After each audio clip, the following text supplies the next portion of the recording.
Olá, doutor Alex. Tá? Boa Olá, tarde, Siqueira, bem-vindo. tudo bem? Tudo ótimo, bem-vindo aqui ao Momento Imobiliário. Tá? Estamos muito honrados aí com a sua presença. Vamos entrar numa pauta aqui muito interessante, com uma perna longa, é, incrível aí que o mercado imobiliário com certeza não conhece a fundo os detalhes e você vai completar isso para nós de uma forma muito cuidadosa. Vamos falar aqui sobre ação de desapropriação e aspectos práticos aqui. Então, muito bem-vindo ao Momento Imobiliário. Guerra, a palavra é sua e depois da sequência do Boa doutor tarde, Alex. Alex. Um prazer aí estar com você aqui no nosso Momento Imobiliário. Então, Boa tarde. vamos começar você falando aí, dando um resumo da sua formação e tudo aquilo que te levou, né, a chegar nessa especialização, né, dentro do direito, na parte desse nicho, né, de desapropriação, né? Certo. Primeiramente, eu gostaria de agradecer, né, a oportunidade de falar sobre a minha área de atuação aqui no Momento Imobiliário, que é um hub importante de negócios para o setor imobiliário, com abrangência de várias cidades, várias pessoas, construtoras. Eu notei pelo canal no YouTube que também tem pessoal da regularização ali na parte de cartório, corretores. É um grupo muito grande que faz o sistema imobiliário funcionar, né? Então, isso aqui eu tenho certeza que vai crescer muito, vai ser muito interessante nos próximos anos, né? E já está sendo, né, algo grandioso o trabalho que Uhum. vem sendo desenvolvido. Bom, eu sou Alex, um dos sócios fundadores da Lamartine Franco Sociedade de Advogados. O escritório foi fundado com o objetivo de defender os interesses de pessoas que estão sendo desapropriadas ou sendo alvo de algum processo para instituição de servidão administrativa. E como eu cheguei nessa fase da minha carreira? Eu sou do interior de São Paulo, né, de Amparo, e eu pensava em estudar direito aqui por perto e acabei prestando, né, o Enem para conseguir uma bolsa ali em Campinas.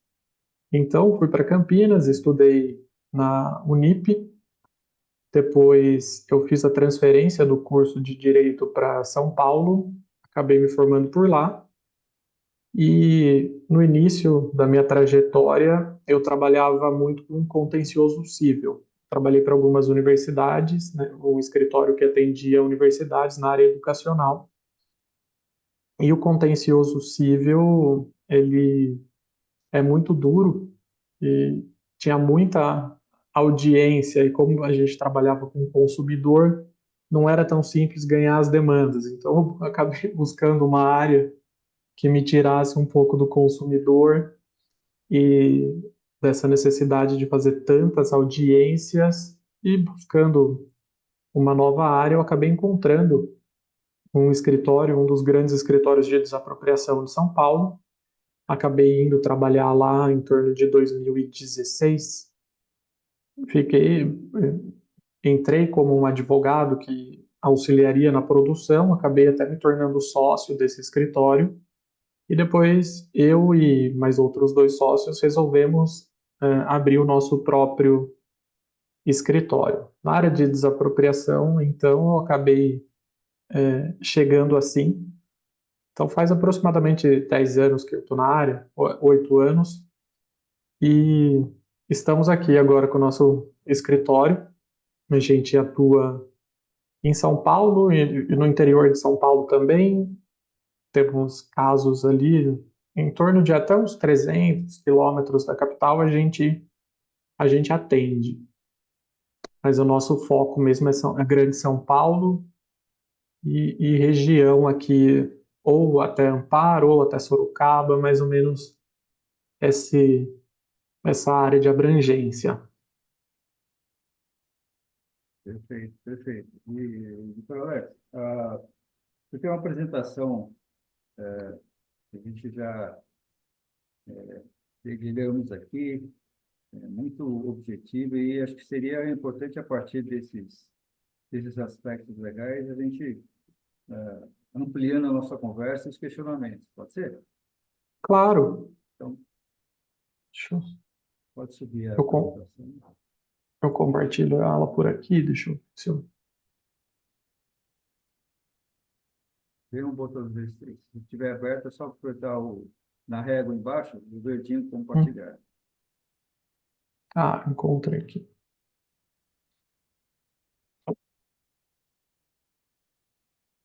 Estão vendo? Sim? Sim, perfeito. Certo. Legal. É, deixa eu só olhar aqui que tá.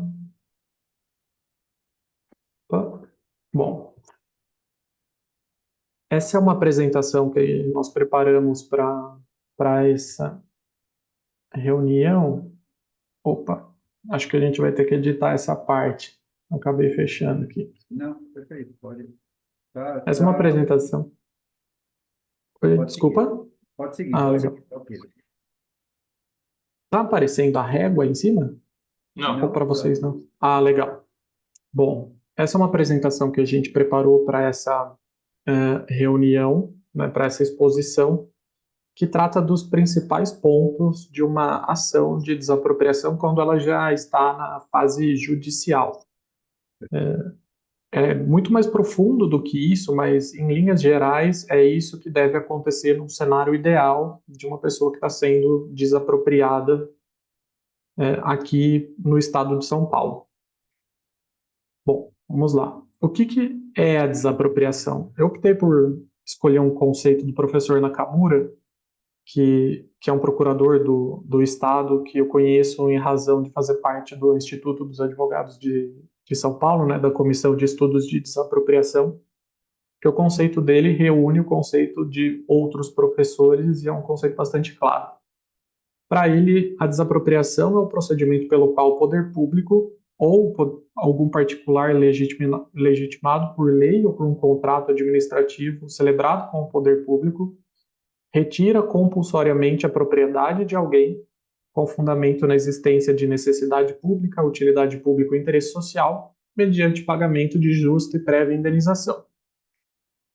Então, em suma, isso é o que define a desapropriação. Mas para que isso aconteça, a gente tem um passo a passo muito grande para que isso seja concretizado.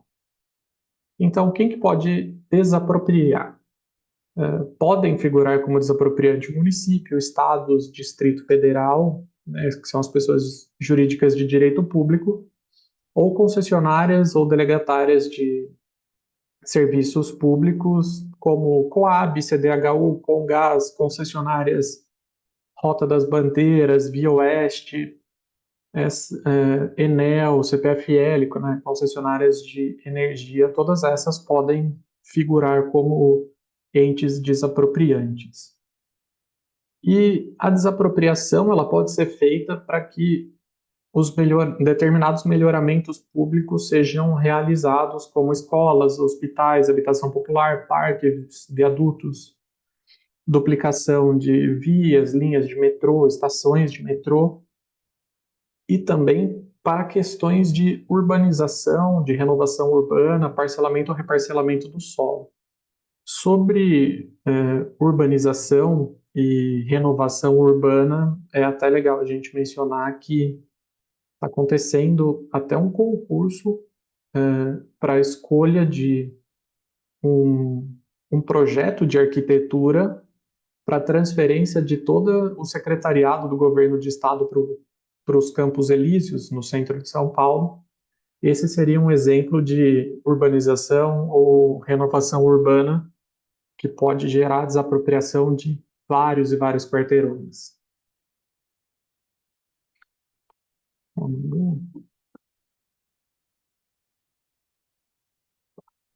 E qual é a principal legislação aplicável à desapropriação?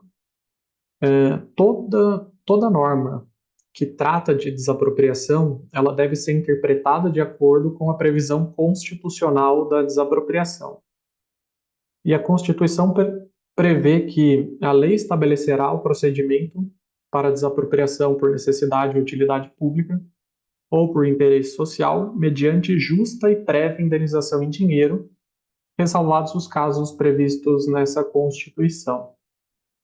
Apesar da Constituição ser de 1988, o decreto que rege a desapropriação ele é de 1941, né? É o decreto 3365 de 41, mas ele foi recepcionado como a lei que rege esse procedimento para desapropriação por utilidade pública.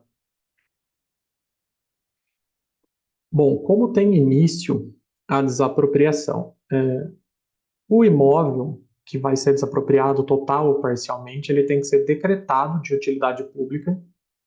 E, em regra, esse decreto ele é feito pelo Poder Executivo, ou seja, para interesse da União, quem decreta é o Presidente da República. Para interesse do Estado, quem decreta é o governador, e para os municípios, quem decreta é o prefeito. E, após o decreto, né, oriundo do Poder Executivo, é possível que haja delegação. Por exemplo, o governador do estado decreta determinada área de utilidade pública e depois quem faz a desapropriação é o metrô, ou a CPTM, ou a linha universidade, que é uma concessionária de serviços públicos. Existe uma previsão de o Poder Legislativo substituir o Executivo para fazer essa declaração de interesse público, mas eu nunca vi isso acontecer. Em regra, o que determina mesmo o interesse público é o decreto oriundo do Poder Executivo. Bom, hoje nós estamos conversando sobre a desapropriação no aspecto judicial, né? Então, não vamos falar sobre a oferta administrativa, o processo administrativo, a gente pode partir aqui do início do processo judicial. Na petição inicial que o ente desapropriante ele propõe no Poder Judiciário para fazer a desapropriação total ou parcial de um imóvel, o principal ponto do pedido é a realização da oferta. Nesse momento, o poder público tem que fazer uma oferta pelo imóvel que ele está desapropriando. E essa oferta, nós esperaríamos que fosse justa, para desde logo já ser concretizado o princípio da justa e prévia indenização. Porém, essa oferta nem sempre é justa, o poder público nem sempre faz o laudo administrativo para ver quanto o imóvel vale, né, total ou parcialmente. Às vezes, essa oferta é feita com base em valor venal de referência, valor cadastral para fins de IPTU, que costuma ser inferior ao valor de mercado do imóvel, o que impede que a pessoa desapropriada receba essa indenização e compre um imóvel compatível com o que está sendo desapropriado. Então, a oferta inicial, ela nem sempre é boa. É claro que tem entes desapropriantes que fazem ofertas justas. Eu posso citar, por exemplo, a cidade de Jundiaí, que ao longo desses quase uma década de trajetória, eu nunca trabalhei naquela cidade porque a prefeitura oferece que o imóvel vale. Tenho um único caso de desapropriação parcial em Jundiaí. E o que o juiz deve fazer ao receber o processo de desapropriação? Na primeira decisão que o juiz profere, ele tem que nomear um perito para fazer a avaliação prévia do imóvel. É o que prevê o artigo 14 do Decreto-Lei 3365 de 41, que diz: ao despachar inicial, o juiz designará um perito de sua livre escolha, sempre que possível técnico, para proceder à avaliação dos bens. Então, ao despachar inicial, o juiz já nomeia um perito para fazer a avaliação do imóvel. É importante mencionar aqui também que no estado de São Paulo a gente tem a súmula 30, que diz o seguinte: cabível sempre avaliação judicial prévia para emissões na posse nas desapropriações. O que isso significa? Que a oferta inicial ela não é suficiente para garantir para o poder público que ele seja autorizado a entrar na posse do imóvel. Em regra, o juiz tem que nomear um perito e esse perito tem que ser intimado para fazer um laudo prévio para que seja estabelecido de forma unilateral o valor do imóvel, porque pode ser que a oferta tenda a atender os interesses do ente desapropriante. E os interesses do ente desapropriante, às vezes, é não gastar tanto para realizar o melhoramento. Então, a gente sabe dessa possibilidade.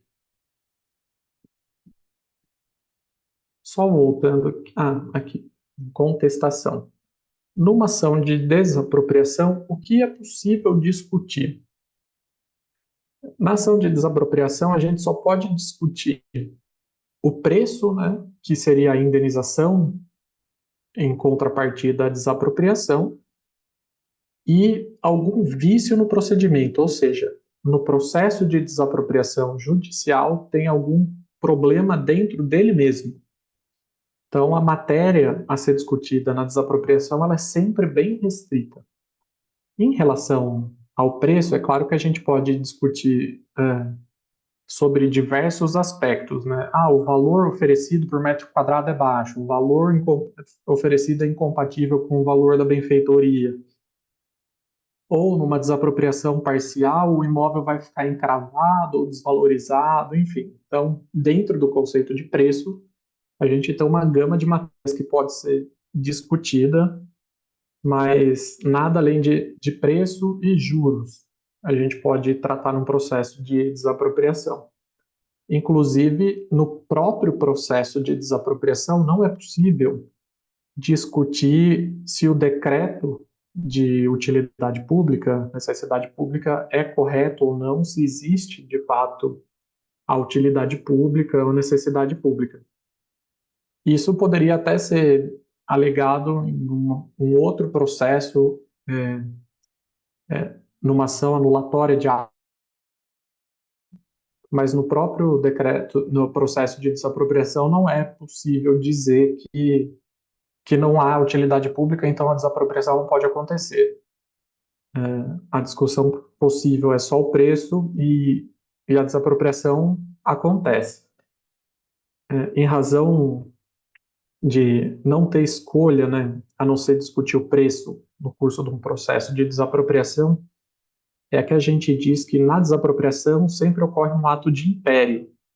E para isso eu trouxe o conceito do professor José Ailton Garcia, que eu também conheço em razão do grupo de estudos do IASP, de desapropriação, e ele diz o seguinte: no bojo da desapropriação, existe sempre um ato de império, uma vez que o poder público, representado pela União, Estado ou Distrito Federal, ou do município, ou por determinado concessionário de serviço público, quando expressamente autorizado por ato ou contrato, retira a pessoa da propriedade de determinado bem, pagando-lhe uma indenização. Ou seja, não tem escolha, a questão é discutir o valor da indenização.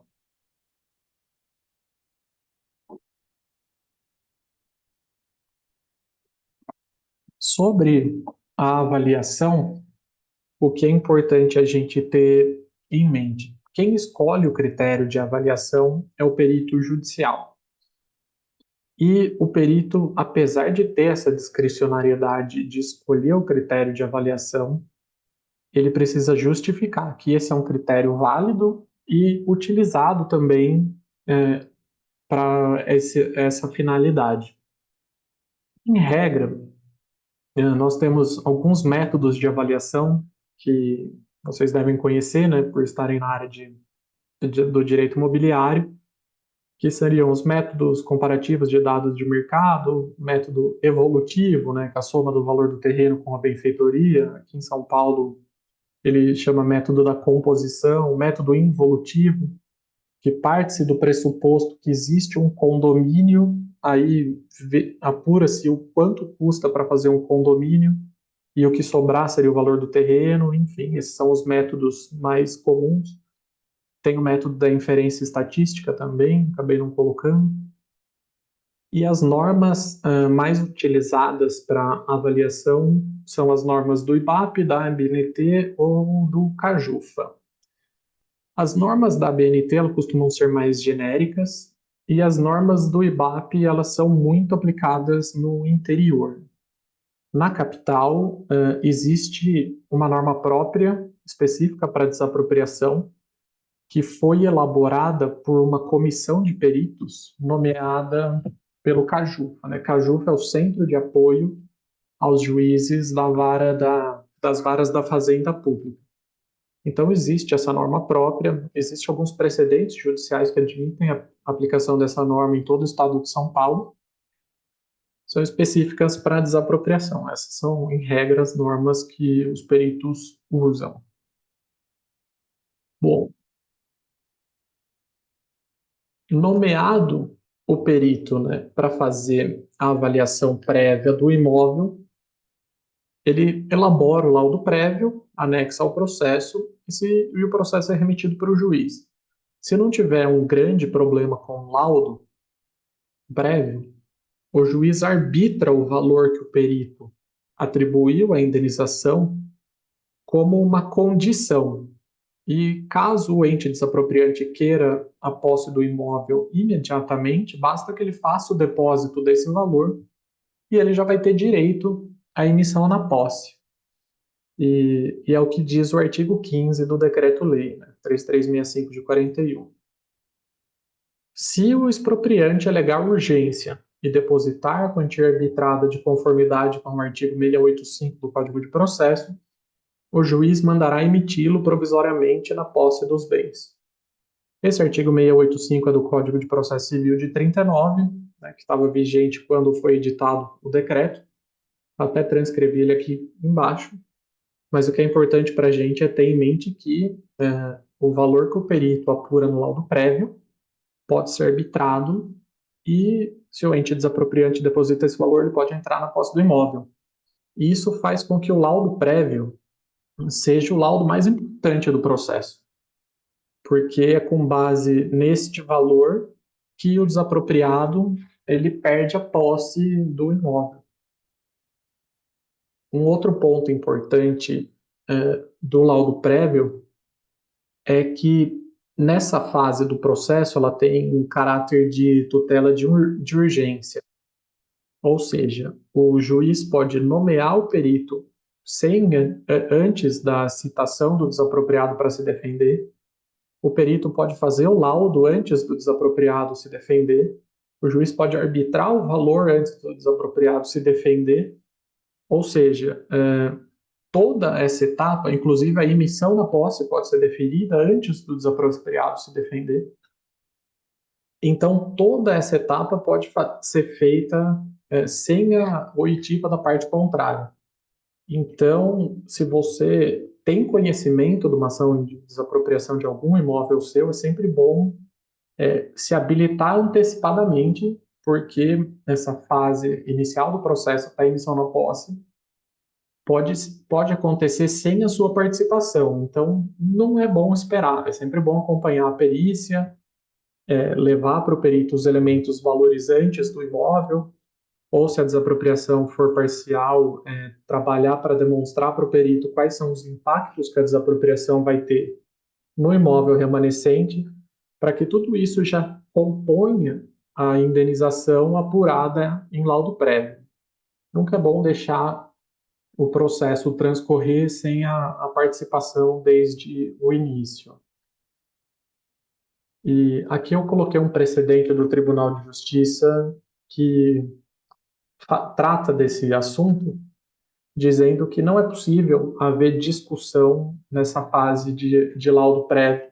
Eu não vou ler porque ele é um pouco longo, mas basicamente, se o seu laudo prévio for ruim e você tentar recorrer, o Tribunal de Justiça tende a dizer que não é o momento de discutir valores.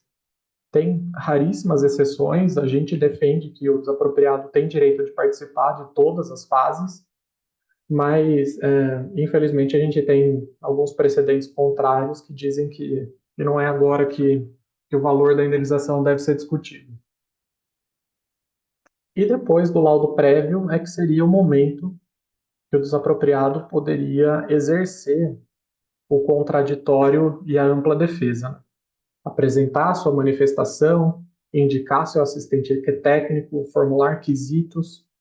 Então, o perito apresenta o laudo definitivo e o desapropriado, então, pode apresentar críticas ao laudo definitivo, o perito deve apresentar esclarecimentos, enfim, o processo continua se desenvolvendo, né, nessa fase que a gente chama fase instrutória, né, da avaliação, agora com a participação do desapropriado. Mas se o desapropriado já perdeu a posse e o valor depositado é aquele apurado em laudo prévio, é muito prejudicial ingressar só nessa fase do contraditório.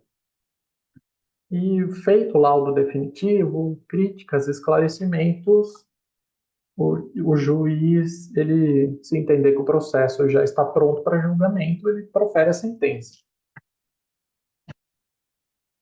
Na sentença, né,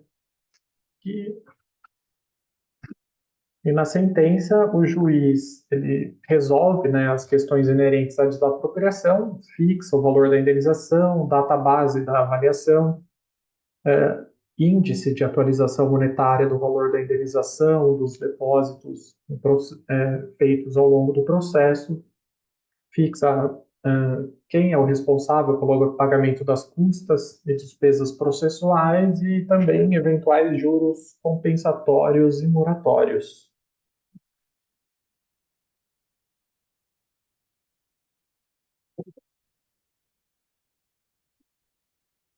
E depois da sentença é possível ainda ter recurso de apelação, que é julgado pelo Tribunal de Justiça, e da decisão proferida pelo Tribunal de Justiça é possível que sejam interpostos recursos, né, recurso especial para o Superior Tribunal de Justiça ou recurso extraordinário para o Supremo.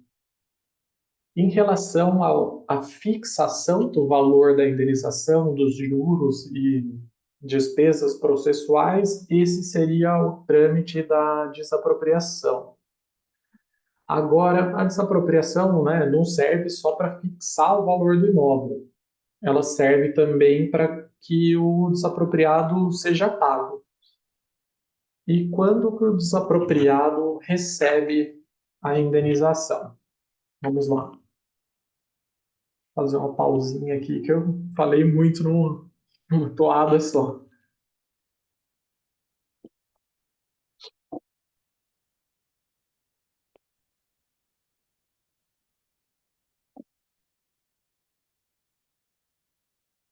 Na ação de desapropriação, é possível receber a indenização em algumas etapas ao longo do processo. O artigo 33, parágrafo 2º do Decreto-Lei 3365 de 41, diz o seguinte: o desapropriado, ainda que discorde do preço oferecido, do arbitrado ou do fixado pela sentença, poderá levantar até 80% do depósito feito para o fim previsto neste e no artigo 15, observado o processo estabelecido no artigo 34.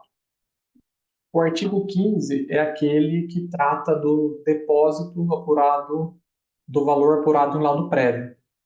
Então, aqui também a gente vê a importância do laudo prévio, da atuação para que o laudo prévio seja o melhor laudo possível. Porque é com base no valor apurado no laudo prévio que o juiz arbitra um valor que autoriza que o ente desapropriante entre na posse do imóvel, e também é com base no valor do laudo prévio, portanto, o valor depositado, que o desapropriado pode receber até 80% da indenização. E qual é o procedimento para que esse levantamento seja feito? É estabelecido no artigo 34.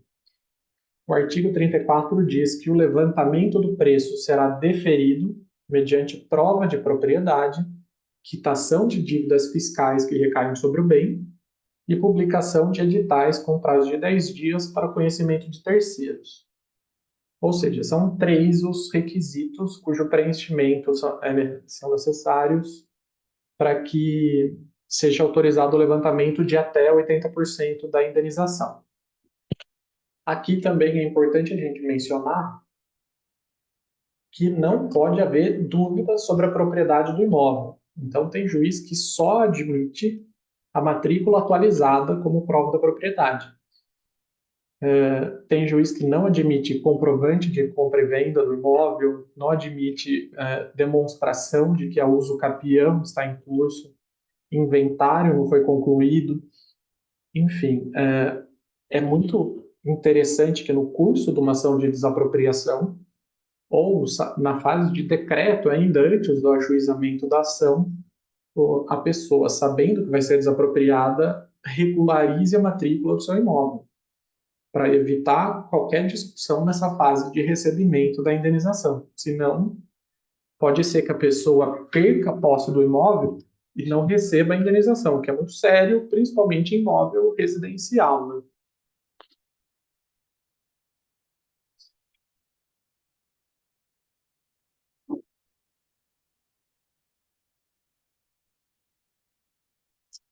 Tem uma disposição agora nova que eu digo de 2017 no Decreto-Lei, que prevê a possibilidade de o desapropriado levantar 100% do depósito feito no início do processo. Eu não dou tanto enfoque para essa possibilidade, porque o que acontece em regra é que os entes desapropriantes discordem do levantamento dos 80%. Imagina dos 100% da indenização. Então, se é comum que eles discordem do levantamento de 80%, esse levantamento de 100% é raríssimo de acontecer. Mas existe uma previsão. Se o desapropriado concordar, né, que a decisão concessiva da emissão na posse já transfira a propriedade para o ente desapropriante, ele teria direito ao levantamento de 100%. Existe essa previsão, mas ela não costuma ser autorizada, infelizmente, apesar de a gente achar que é o mais justo, né? Porque com a entrega da posse do imóvel, o desapropriado não pode fazer mais nada, enfim, então seria justo que ele recebesse o valor correspondente, de fato, à avaliação, para que ele adquirisse um imóvel equivalente, mas infelizmente é muito difícil de passar esse pedido de levantamento de 100% da indenização. Legal. Então a gente tratou do levantamento até do recebimento da indenização, até o levantamento de 80% do preço, porque o levantamento de 100% é muito difícil de acontecer. E quando é possível levantar o saldo residual, né, os 20% que não puderam ser levantados imediatamente. Esse saldo residual ele é possível ser levantado a partir do momento que não haja uma discussão que possa reduzir o valor da indenização. Quando ele se torna incontroverso, ou tem uma sentença transitada em julgado, já é possível que esse saldo residual seja levantado. Então, faz-se o pedido de levantamento e já é possível que seja autorizado. Ainda tem juízes que esperam o trânsito em julgado total da ação, ou seja, que não haja uma execução nem sobre juros para autorizar o levantamento de indenização, mas isso é reversível, o tribunal permite que isso seja recebido tão logo não haja discussão sobre o valor.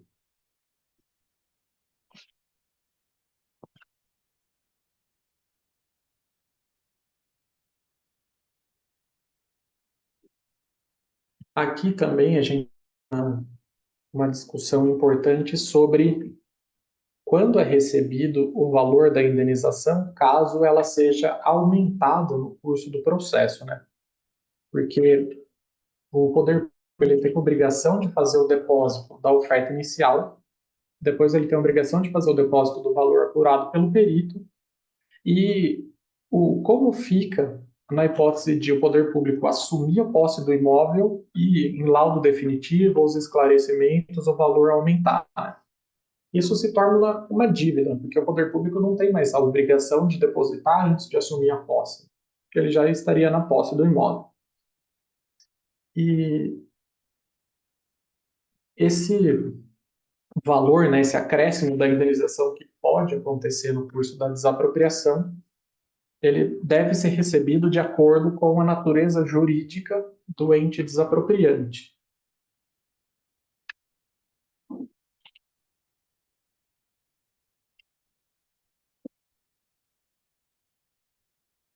Se o ente desapropriante for uma pessoa jurídica de direito privado, segue-se o procedimento normal de cobrança de dívidas de pessoa jurídica de direito privado, ou seja, a partir do momento que haja o trânsito em julgado da decisão,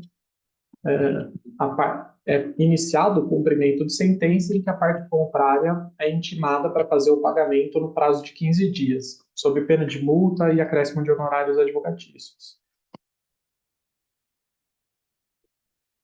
Agora, se o ente desapropriante é uma pessoa jurídica de direito público, segue-se o rito do cumprimento de sentença contra a fazenda pública, que ele é um pouco diferenciado.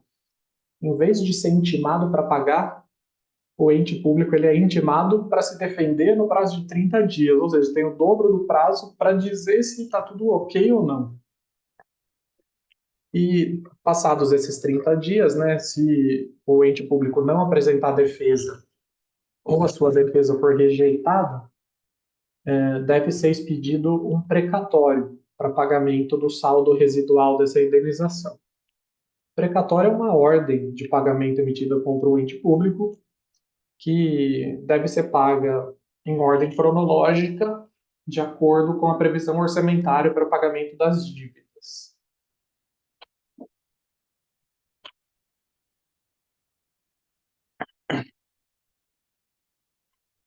A boa notícia é que o Supremo Tribunal Federal vedou o pagamento por precatório por parte de entes públicos que estejam em atraso com o pagamento dos seus precatórios, das suas dívidas.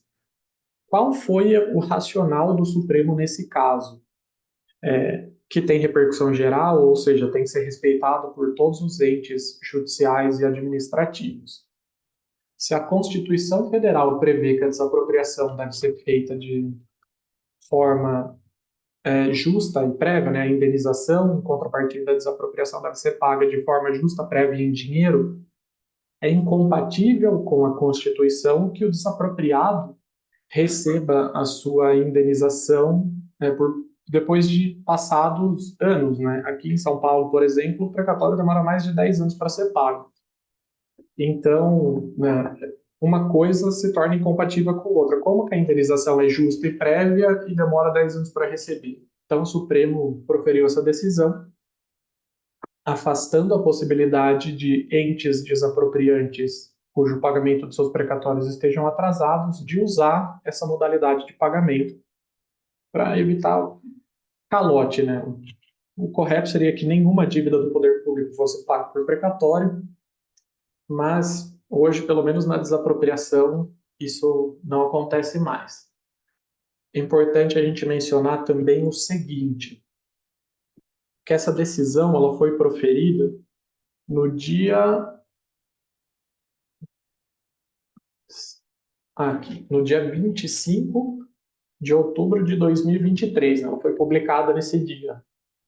Então, ela só se aplica às desapropriações iniciadas a partir dessa data ou nas desapropriações que já estavam em curso anteriormente, mas que o desapropriado fez um pedido expresso de que a indenização não fosse paga por precatório. Então, para as novas desapropriações de entes públicos, né, que estão com os precatórios atrasados, não é mais feito pagamento por precatório. E também para as que já estavam em curso, que já tinham esse pedido. E, basicamente, nesse ponto, se o ente público, então, ele não pode pagar por precatório, ele deveria fazer o pagamento do saldo residual por depósito no processo, direto no processo. É basicamente assim que encerramos a exposição de como uma desapropriação funciona até a avaliação e depois de como o recebimento funciona, né, do início do processo até o pagamento de um eventual saldo residual. É, é isso.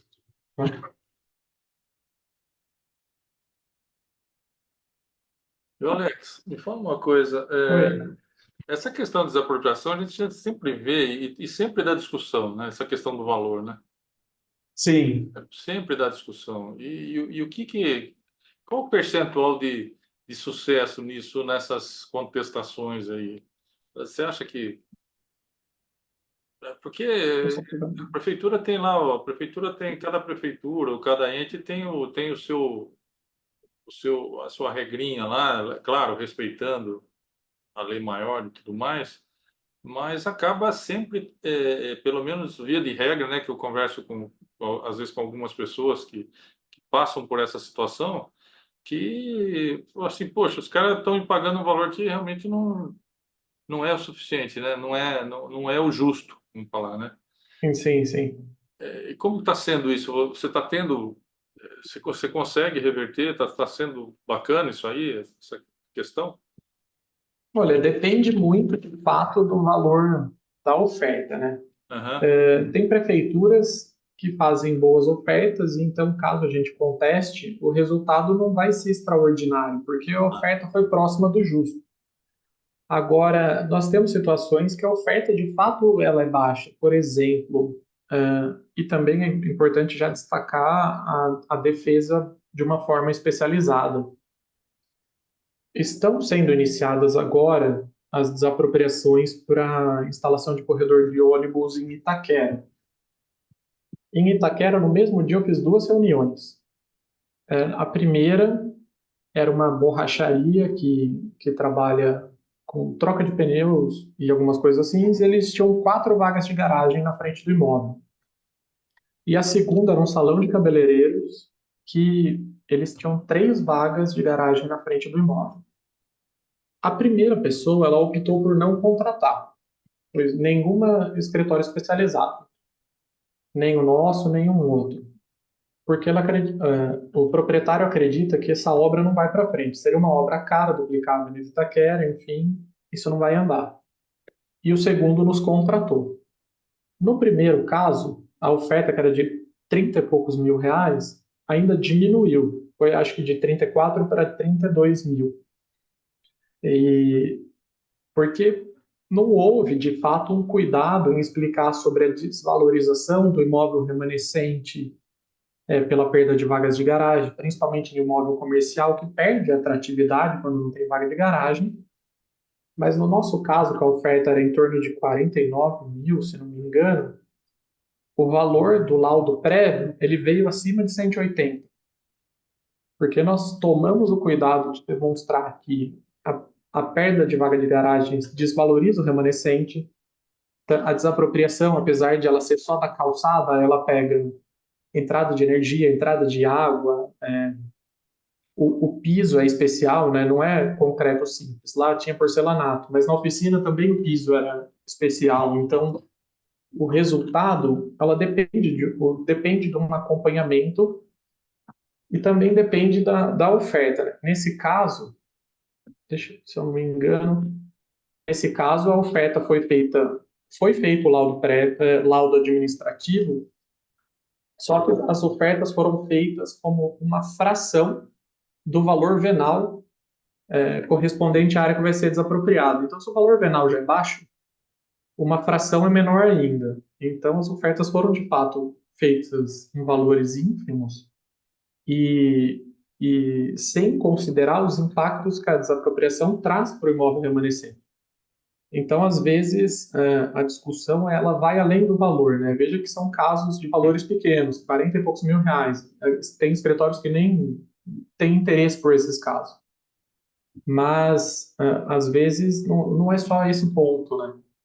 A gente também tem um caso em Laranjal Paulista que a desapropriação veio com uma oferta ruim e ela inviabilizaria uma atividade de beach tênis. Pegaria toda a área social de bar, banheiros e garagem.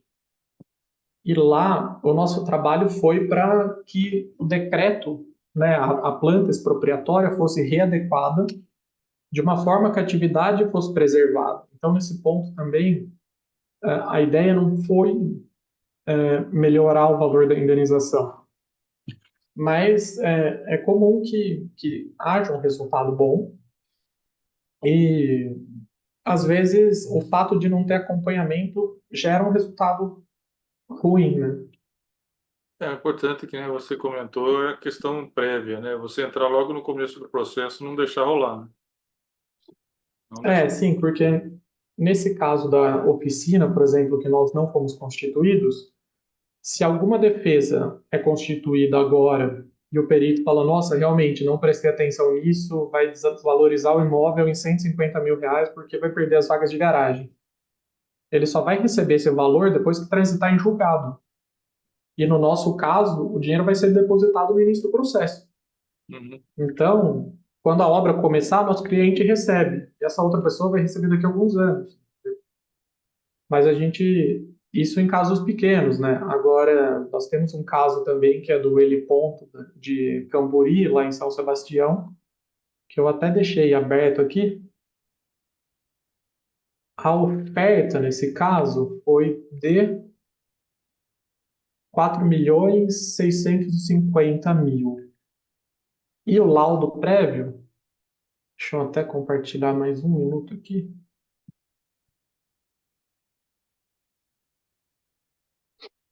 Ó, aqui a gente tem a oferta 4.650 e laudo prévio 8.513. Isso aqui também é uma injustiça, né?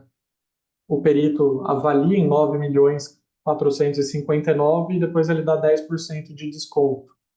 Mas, então, ainda que as indenizações sejam expressivas, com a defesa técnica e o acompanhamento, existe a possibilidade disso ser revertido. Legal. Perfeito, perfeito. E, Nossa, meu microfone tinha caído aqui. tranquilo. E um exemplo, pelo menos aqui onde eu estou caminhando todo dia um pouquinho. A gente teve agora a renovação da lei de zoneamento de São Paulo.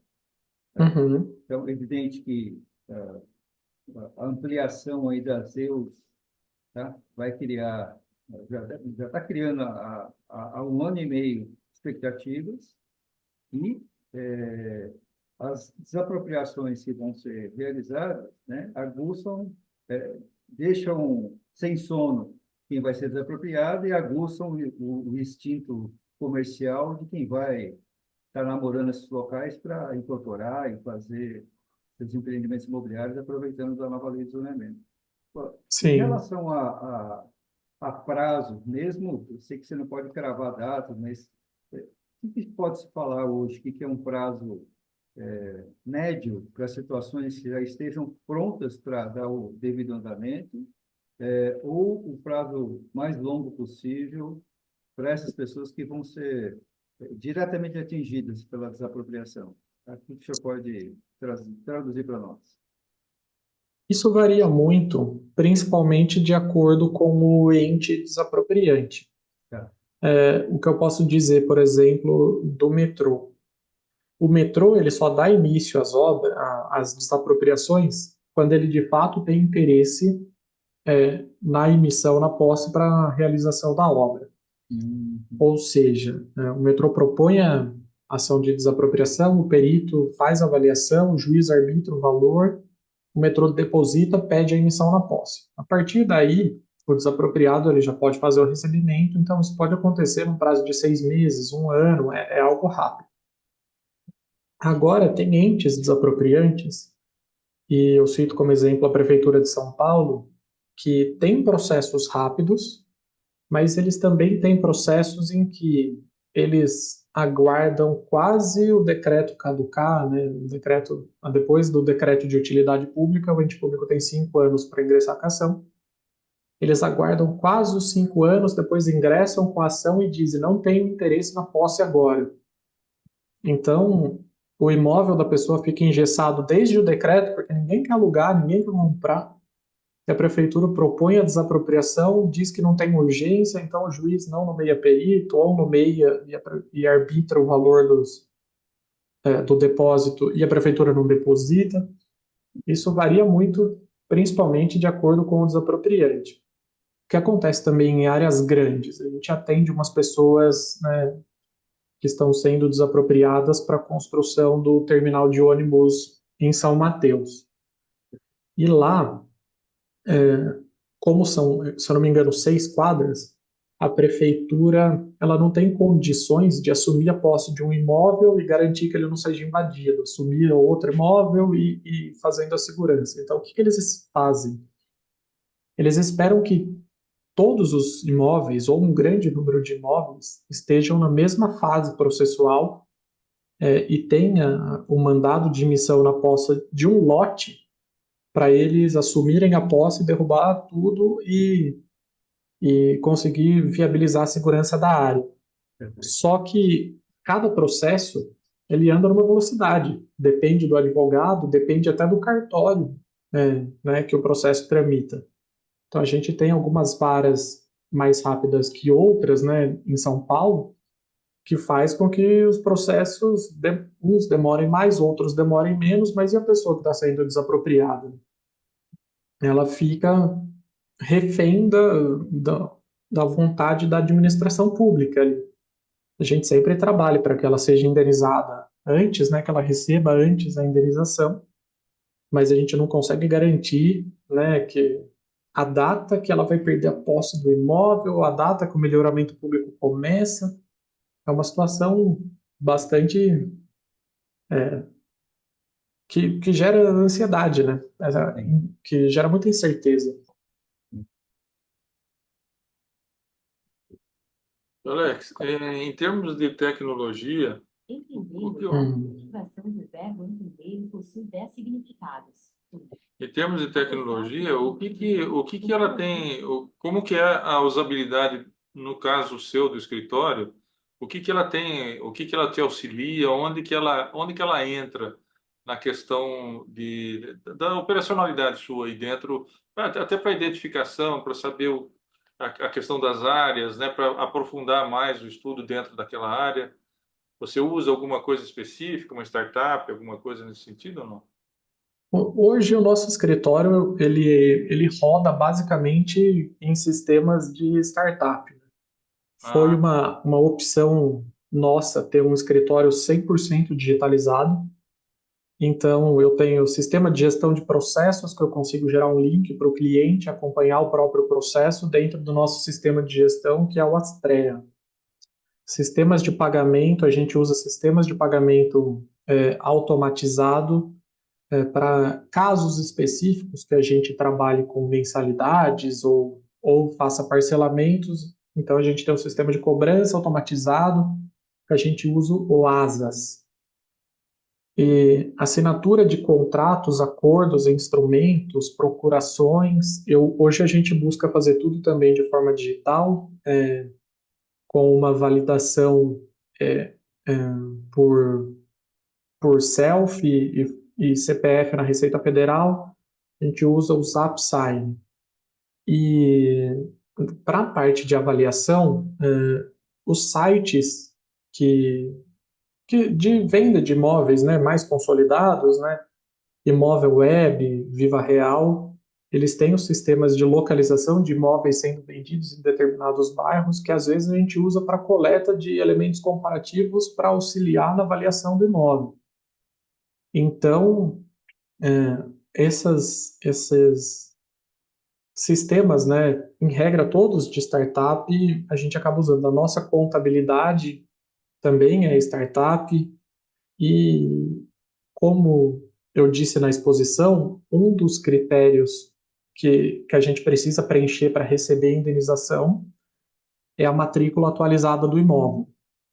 e está para ser lançada aqui no Brasil, né, uma nova startup, uma empresa que vai chamar Easy Móveis, que financia a regularização de imóveis ou a aquisição de imóveis, né, que é mais do interesse do momento imobiliário, mas eles financiam a regularização do imóvel. Então, por exemplo, se a pessoa está com um problema na matrícula, tira o foco aqui. Se a pessoa está com um problema na matrícula porque falta fazer um inventário, mas ela não tem condições de fazer o inventário.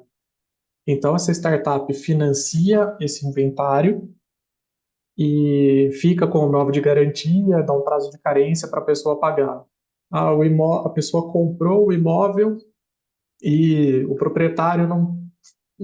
antigo proprietário não transfere por meio da escritura pública. Essa startup financia a adjudicação compulsória, o capião, enfim.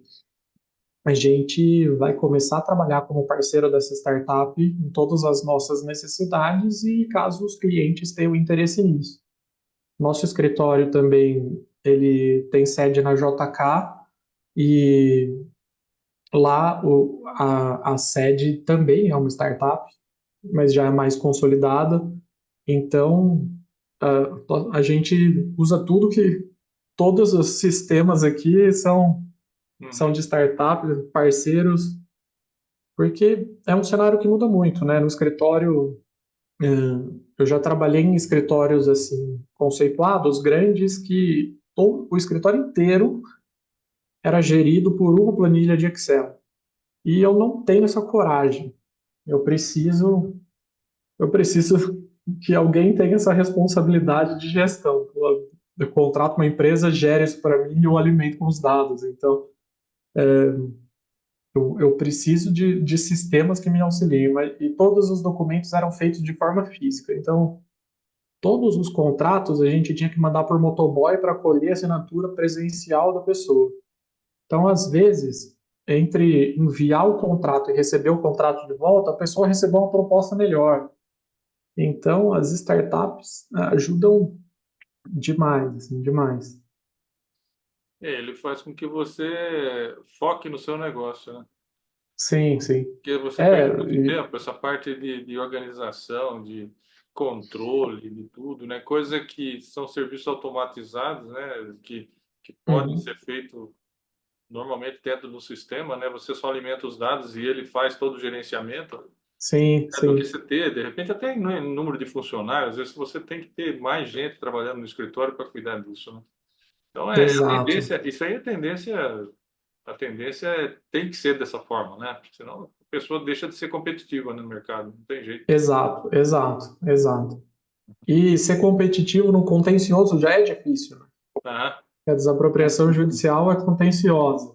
aham, Sim, E se você tem que ter dois estagiários e um departamento financeiro inteiro, isso tira a sua competitividade. aham. perfeito, perfeito. E, doutor Alex, olha, dentro do prazo que nós solicitamos para você, foi pleno aí em qualidade de informação. Eu já fica com um reforço que nós vamos reforçar alguns convites ao longo ainda desses meses aí de 2024 para Ah, que bom. complementares e para outras situações pontuais e exemplos de mercado que você possa trazer. Tenho certeza que a matéria em si e a abrangência da tua atividade aí vai aguçar, com certeza, alguns dos nossos segmentos. E a gente gostaria aqui, a gente sempre para poder começar a completar a nossa conversa, gostaria que você pudesse deixar aí uma frase que seja um mantra seu aí, com uma força importante, para que a nossa audiência, quem sabe, também comece a exercitar a, o direcionamento que você dedica aí na sua atividade. Para nós isso seria importante. E você acredita, por favor. Legal. A frase que eu gostaria de mencionar é uma frase sobre clareza de objetivo, né? Você ter sempre em mente o que você quer, onde você quer chegar, Por exemplo, numa área de atuação, você escolher um nicho, trabalhar forte nesse nicho e tentar não se desviar, que eu até deixei separado aqui no livro, que é, se não for um sim óbvio, então é um não óbvio. Então, se você está em dúvida se entra num caso, não entra.